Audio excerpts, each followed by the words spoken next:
말씀 위해서 기도하겠습니다. 하나님, 이 시간 우리가 기록된 하나님 말씀을 보며 또한 들었습니다. 이 말씀이 제자된 우리에게 주시는 하나님의 말씀이며 또 성령께서 우리에게 그 지혜의 빛을 비추실 때에 깨닫게 하시고 또한 그 말씀에 순종케 하실 것을 믿사옵나이다. 우리와 함께 하시고 말씀의 은혜를 허락하여 주옵소서. 예수 그리스도의 이름으로 기도하옵나이다. 아멘. 우리가 예수님의 그 사역과 삶에 대하여서 말씀을 지금껏 들어왔었고, 또 지난 주일은 예수님의 부활에 대하여서 한 분의 헌신적인 죽음이 어떤 열매를 맺혔는지에 대하여서 함께 듣고 또 묵상했습니다. 오늘은 예수님의 그 부활 이후에 하나님께서 예수님을 하늘 보좌로 올리신 이야기를 여러분들과 함께 들었고, 또 이 말씀의 의미를 더 깊이 있게 또 나누는 시간 되기를 원합니다. 오늘 나누는 대화 가운데, 이야기 가운데 그 첫 대화가 이렇습니다. 예수님이 부활하신 후 제자들과 40일간의 시간을 보내시며 다시 한번 가르치시고 다시 한번 사명 맡기신 그 상황 속에서 제자들이 예수님께 묻기를, 이제입니까? 이제는 당신께서 이스라엘이란 나라를 회복하실 때입니까? 라고 묻고 있습니다. 이 질문에 그 아래에 깔려있는 underline 의미는 여전히 제자들도 다윗의 후손오신 예수님이 제2의 다윗 왕국을 세우실 것을 기대하고 있다는 겁니다. 회복이란 단어는 뭡니까? 이미 그 전에 존재했던 게 있는데 이게 망가졌다가 그게 다시 회복된다라고 할 때 우리가 회복이란 단어를 사용하죠. 즉 제자들은 여전히 다윗의 왕국이 바벨론에 의해서 망가졌고 부서졌지만 이제 다시 하나님께서 이 예수를 통하여서 다시 회복시키실 것으로 기대하고 있는 겁니다. 부활하신 주님을 만났는데도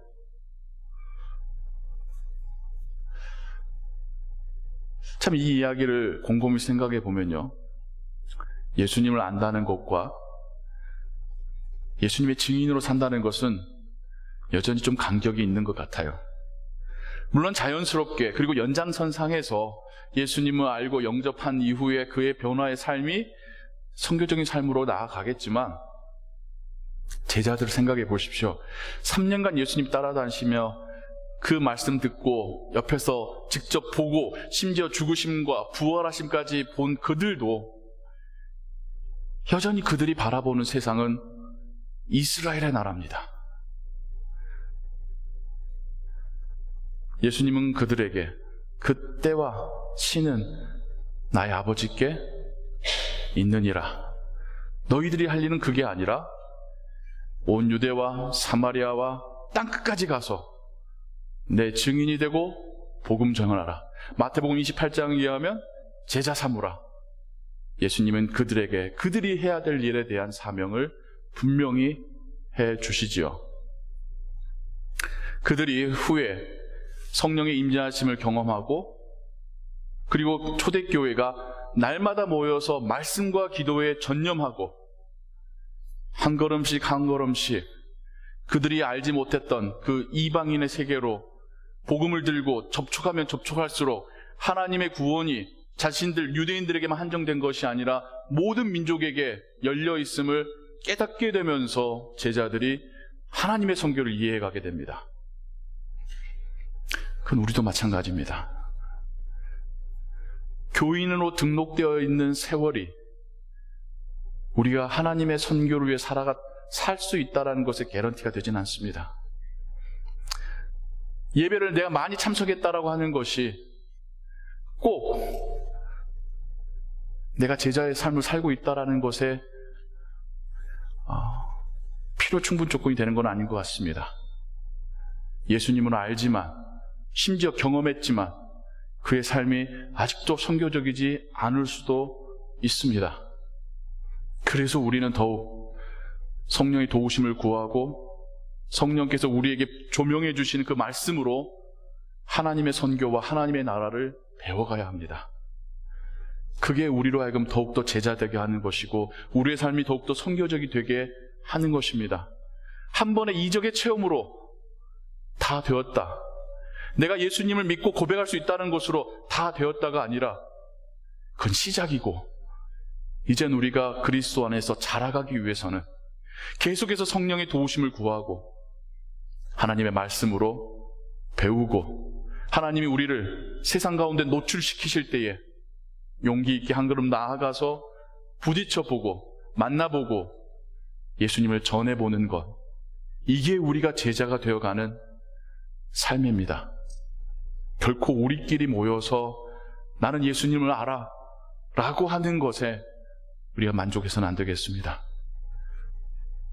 두 번째로, 예수님의 재림을 천사들이 예고합니다. 그리고 나서 그 재림이 아직까지 오지 않으셨네요. 여러분 어떻게 생각하십니까? 예수님 오실 거라고 여러분 생각하십니까? 몇 년 전에 제가 영상으로 볼 때 교황청의 대변인이 이 질문에 대해서 아마도 안 오실 수도 있지 않겠냐라고 대답을 하더라고요. 하여튼 한번 발칵 뒤집어져가지고 다시 한번 교황청에서 이건 우리의 공식적인 입장이 아니다 발표까지 한 적이 있습니다. 저는 그냥 심플하게 이렇게 생각을 해요. 두 가지 이유로. 첫 번째, 아담의 이야기부터 사람의 나이와 연수를 계산해서 예수님이 오실 때까지 어느 정도의 세월이 되는지 아십니까? 약 4,000년입니다. 몇십 년 부족한 4,000년이에요. 중간에 계산이 틀릴 수 있으니까 4,000년이라고 보자고요. 예수님이 오셔서 다시 오실 때까지는 4,000년까지는 기다려봐야 되는 거 아닙니까? 아직 절반밖에 안 왔는데요.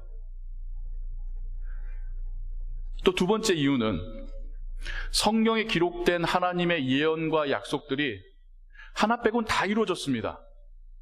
그렇지 않습니까? 그 하나가 다시 오실 거라고 하는 약속입니다. 그 모든 예언과 약속들이 다 이루어졌는데 이 마지막 게 안 이루어질 거라고요? 그럴 순 없죠.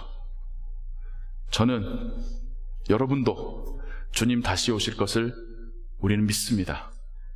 성경이 그렇게 말씀하셨을 뿐만 아니라 우리 안에 살아계신 성령 하나님께서 우리에게 이 확신을 주십니다. 세 번째로, 예수님이 승천하신 것이 어떤 의미인가를 함께 한번 생각해 보길 원합니다. 예수님은 왜 승천하셨을까요? 어린이 같은 질문일 수 있고 생각해 보지 않은 질문일 수 있는데 왜 굳이 예수님은 승천하셨을까요? 승천 안 하셨으면 어떻게 되는 걸까요? 좀 더 근원적으로 들어가서 예수님은 왜 부활하셨을까요? 예수님이 부활 안 하셨다고 해서 하나님의 아들이 아닙니까? 맞죠? 좀 발칙한 상상을 하자면 예수님이 부활하지 않고 아직까지도 땅 속에 남아 계시다고 하면, 그렇다고 해서 하나님이 하나님 되심에 영향이 있습니까? 그렇다고 해서 그분이 하나님의 아들이 아니신 겁니까?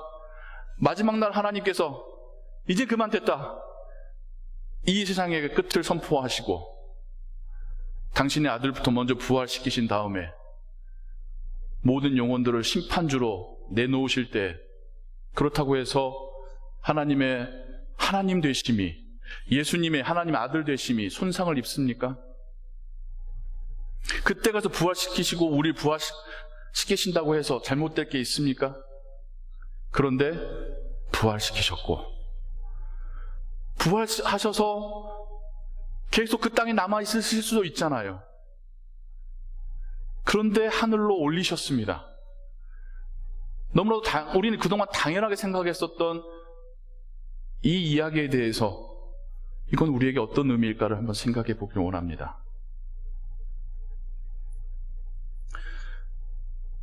예수님은 인간의 몸을 입고 계셨기 때문에 인간이 가진 한계도 같이 갖고 계셨습니다. 부활하신 이후에 하늘로 승천하지 않으셨다면 글쎄요, 예수님의 사역은 여전히 많은 제약을 받으셔야 했을 것입니다. 예수님이 아무리 목청이 좋으셔서 수많은 무리들에게 하나님 나라의 말씀을 전하신다 할지라도 만날 수 있는 사람은 전체 하나님의 백성들, 지금 이 시대의 전 우주적인 교회의 백성들을 생각해 볼 때에 너무 일부분입니다. 예수님이 아무리 국률의 마음을 가지고 기도를 들어주신다 할지라도 예수님이 들어주실 수 있는 기도는 한 번에 한 명일 뿐이죠. 예수님이 인간의 육신을 가지고 계셨다고 한다면, 승천하지 않고 계셨다고 한다면 예수님도 인간의 몸으로 죽음을 다시 한번 경험하실 수도 있으셨을 것입니다. 발칙한 상상이지만, 그런데 하나님은 더 이상 예수님이 죽게 놔두지 않으셨다는 겁니다. 산채로 하늘 보좌로 올리셨습니다. 그 말이 의미하는 바는 뭐냐면 예수님은 지금도 살아계십니다. 예수님은 지금도 하나님의 아들이시고 지금도 역사하시고 하늘 보좌에 그 권능과 권위의 자리에 앉으셔서 하나님의 그 주권을 대리받으셔서 이 세상을 통치하고 계십니다. 예수님께서 제자들에게 요한복음에서 말씀하셨듯이 내가 아버지께로 가야 성령을 너에게 보내줄 수 있다라고 말씀하신 것처럼 승천하시고 지금도 살아계시어 하늘 보좌에 계시기 때문에 성령을 제자들과 우리에게 보내셔서 이제는 어느 때나 어느 장소에나 하나님의 영이, 그리스도의 영이 우리와 함께하며 우리로 하나님 말씀을 듣고 깨닫게 하며 믿게 하며 제자되어 하나님 나라를 위해서 일하게 하십니다. 그리스도의 영이 우리 모두에게 지금도 실제적으로 살아서 역사하셔서 예수님의 약속대로 예수님의 권능과 능력이 우리의 삶 가운데, 제자의 사역 가운데 드러나며 하나님의 나라를 믿고 소망하며 날아가는 우리에게 지금도 예수님은 실존하십니다. 하늘 보좌에 계실 뿐만 아니라 우리의 마음 속에, 우리의 삶과 우리의 사역 속에 예수님은 동시에 존재하시며 함께 하십니다. 우린 예수님을 생각할 때에 과거적인 의미와 미래적인 의미에 집착하기가 쉽습니다. 그 예전에 예수님이 나를 위해 죽으셨다더라, 나중에 천국으로 나를 데려가신다더라. 그런데 현재가 빠질 수가 있어요. 현재에 사는 나는 과거의 예수님은 너무 멀고 미래 예수님도 막연할 수 있죠. 하지만 오늘의 성경은 우리에게 말씀하기를 예수님은 지금도 살아계시고 지금도 우리의 왕이시고 우리를 보고 계시고 우리를 지키시고 우리와 함께 일하시고 우리가 증인되게 하시고 우리가 전하는 그 복음이 사람들의 귀에 들리게 하신다. 성경이 이렇게 말씀하고 있는 것입니다.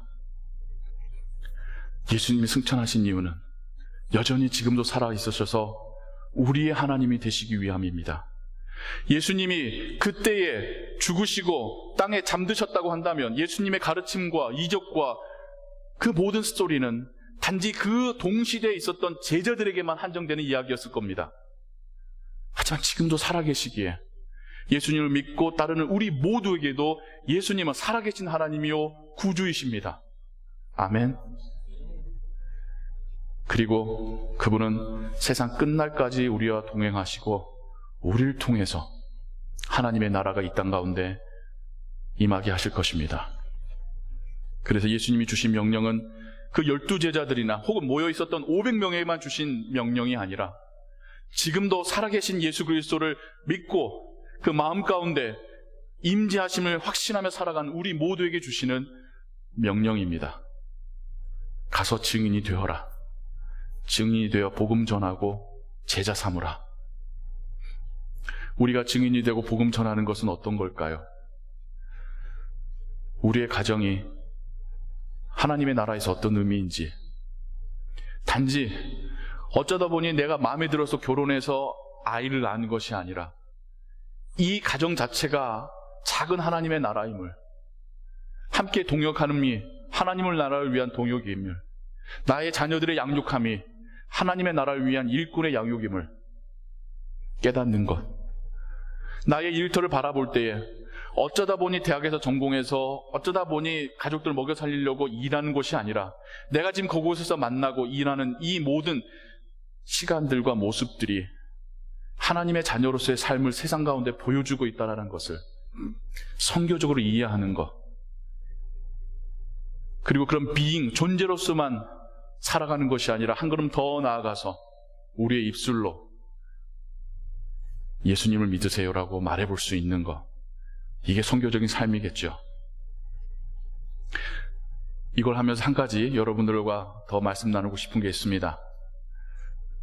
우리가 복음 전한다고 할 때에 쉽게 하는 이야기가, 먼저 입에서 나오는 이야기 어떤 이야기입니까? 교회 한번 와보세요. 물론 그 안에는 우리가 믿는 교회에서 예수님을 구주로 믿고 하나님을 예배하기 때문에 우리 가운데로 들어오셔서 우리가 믿는 하나님을 들어보세요라는 의미이겠죠. 그런데 저는 우리가 교회에 나와보라고 하는 우리의 공동체를 제시하기보다는 예수님을 믿으세요라고 직접적으로 하나님의 아들을 전하는 그런 증인이 되었으면 좋겠습니다. 경우에 따라서는 우리 공동체가 아닌 또 다른 공동체나 혹은 있는 지역에서의 공동체로 예수님을 믿을 수 있잖아요. 우리 지역이 없다라고 해서, 우리 교회에 나올 수 없다라고 해서 말하지 않는다거나, 아니면 우리 교회를 나와야지 예수님을 믿는다라고 하는 전제를 가지고 말하는 것은, 글쎄요, 우리가 좀 더 용기 있어졌으면 좋겠습니다. 우리가 좀 더 하나님의 나라라고 하는 큰 그림을 보았으면 좋겠습니다.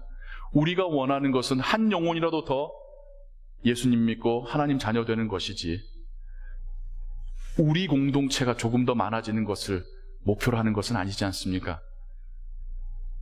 하나님이 우리를 어떤 모습으로 사용하실 것은 그분의 뜻에 달려져 있습니다. 하지만 우리가 해야 될 것은 우리가 만나는 이들에게 예수님을 전하는 겁니다. 그분의 구원을 전하는 겁니다. 하나님의 나라를 전하는 겁니다. 교회는 정말 작은 통로일 수밖에 없습니다.